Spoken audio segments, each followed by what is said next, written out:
Hello, class. This is your professor, Miss Castro. I'm going to go over some of the things that I've been emailing you about, but that some of you need some clarification.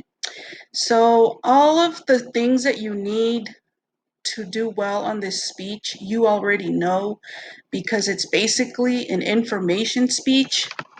The only difference is that it has a counter argument, which is an opposing view, and it has a call to action. Okay, your outline is pretty much the same. Your visual aids are the same.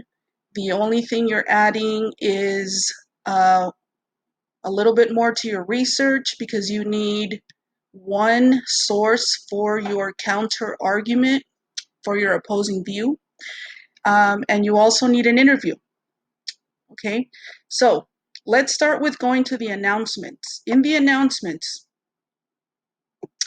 I added this one on April 29th, okay, and I called it Example Outline for Argument. Okay, so I took pictures of it because I couldn't draw on the PDF. So let's go to Outline page 1. And this is exactly the outline that we find in our informative or in our narrative example outline, okay? So let's click on it. So pretty much you're going to do the same thing as you always do, your attention getter. Okay, after your attention getter, you're going to reveal your topic. For this one, remember, we're doing topics that are very important to our society. We're not going to do silly topics or topics that are old. We're going to do very important topics that society is in a heated argument about right now, or in the last, let's say, couple years.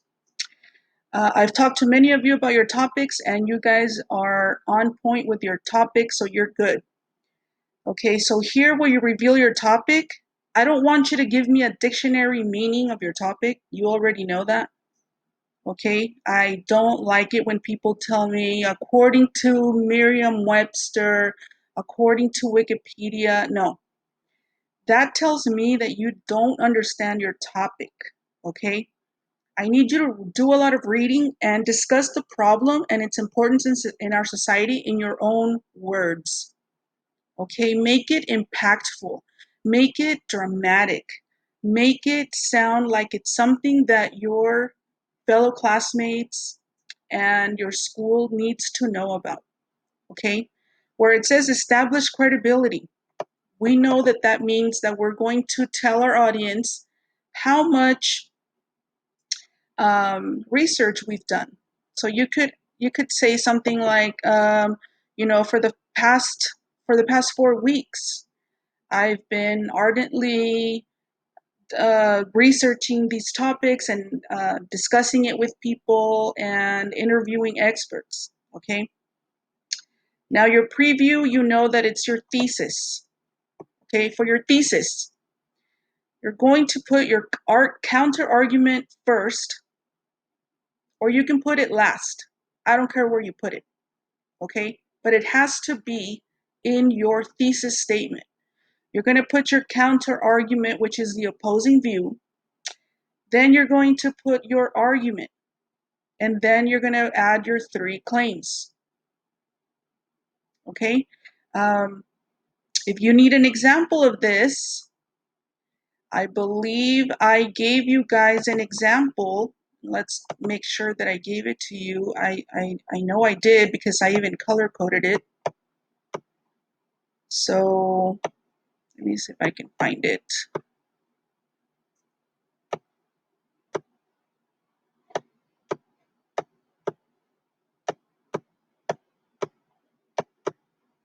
And I can't find it. I probably didn't even put it down for you guys, but I will. So I'm going to go to my English class because I did it for them, but I'm going to post it on your class, okay? But just for right now, I'm going to get it from their class. Just for you to get an example of a thesis statement that includes the opposing view. Okay, there it is. Okay, so here on my notes that I had for my English class, it's the same thing. So I color-coded in yellow the opposing view, and then in blue is your argument, and then in green are your 3 claims. Okay, so I think I did go over this with you guys. Okay, so in yellow, the opposing view. Although some believe that the 3 strikes law is cruel and unusual. Okay, so this is something that other people believe. And then in blue, you're going to put what you believe. So you're going to say, although some people believe that the 3 strikes law is cruel and unusual, it should remain effective. That means that it should stay as it is. And then the 3 reasons in green: because it deters crime, 1, because it reduces recidivism, 2, and because it gives justice to the victims. Okay, here's another example. And I'm going to post this for you so you guys can have it. Okay, so here's another example. Although some argue that college athletes should not get paid because they are receiving free tuition, that's the opposing view. Here's the student's argument. The fact is, paying them would be fair. And here are the 3 reasons. Because their name brings in millions of dollars to the colleges, because it helps the poor college athlete with their living expenses, and because it protects them from life-changing injuries. Okay, so there you go. Opposing, then your argument, and then your 3 claims. Easy peasy.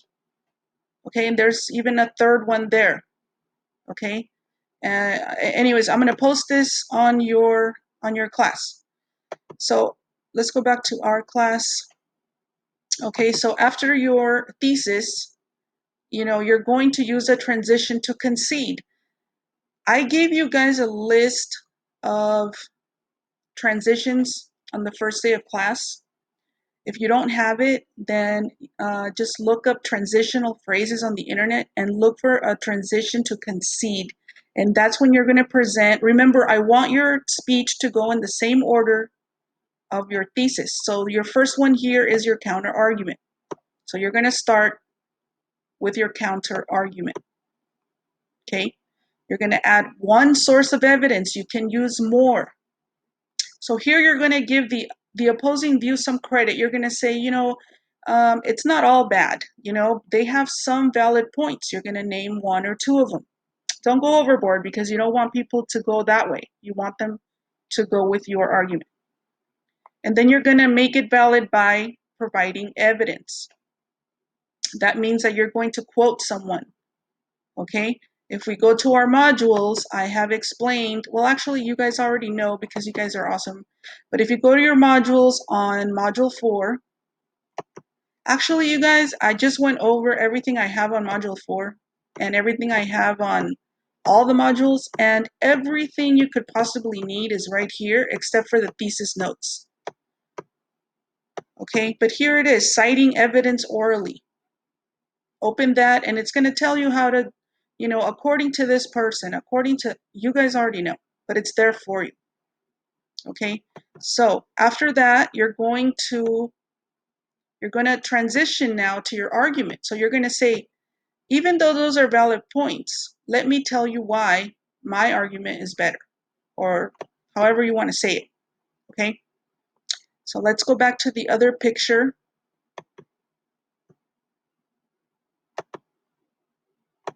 Okay, that was picture 1. And now back to the announcements.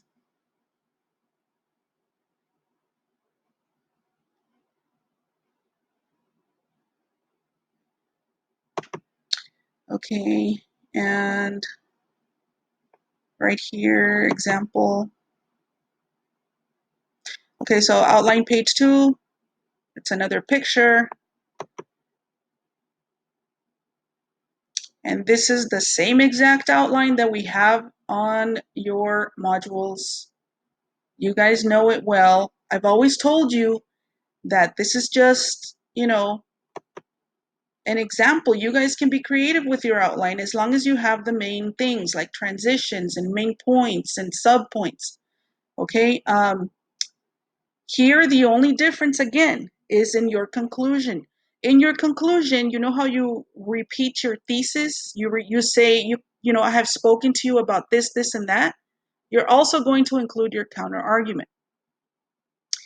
And in this speech, you're going to come up with a possible solution that satisfies both sides of your argument. So that means that in order to have a valid speech, why would you just want to address the same argument that already exists? Okay, so what you need to do is find a way to satisfy both sides. So for example, the three strikes law thesis, okay? Some people think it's cruel and others say that it's okay, that we should have the three strikes law that puts people away for life. So what would be a good conclusion, a good solution for that to satisfy both sides? Well, you could say, well, what if we only give the three strikes law and apply it to very violent criminals? Okay, and maybe all sides will agree to that. Okay, so that was a good conclusion with a good solution. Okay, and this is where you put in include a call to action. You need to do a little research. If there's a bill coming up in our next election that is related to your topic, then research it and tell people to go vote and make sure that you know what they're going to vote for or what to do. You know, uh, and that's it. Everything else is the same as the informative. Now, somebody asked about the interview, and I know that I gave you guys like a lot of lecturing on the interview, but this person or a couple of people were absent actually. So anyway, the interview is that you are supposed to ask somebody. It can be a victim, it can be somebody that's, affected by whatever you're arguing about, or it can be an expert. For example, if you're going to do like gun laws, you can talk to like the sergeant at the police department, or you can talk to, one of our criminal justice professors at IVC.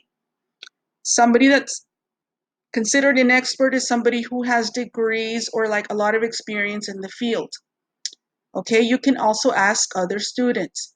As long as you have one interview right there in your speech, you're fine. You can use it either for your opposing view or for your argument. It doesn't matter. As long as you have one argument. And you're going to put that in your works cited.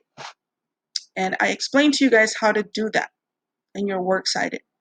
Okay, so I'm going to make another video right now, and I'm going to go over how to do the works cited because some of you have already turned some in, and they are not done correctly. Okay, so okay, so I'm gonna go and make another video for the works cited.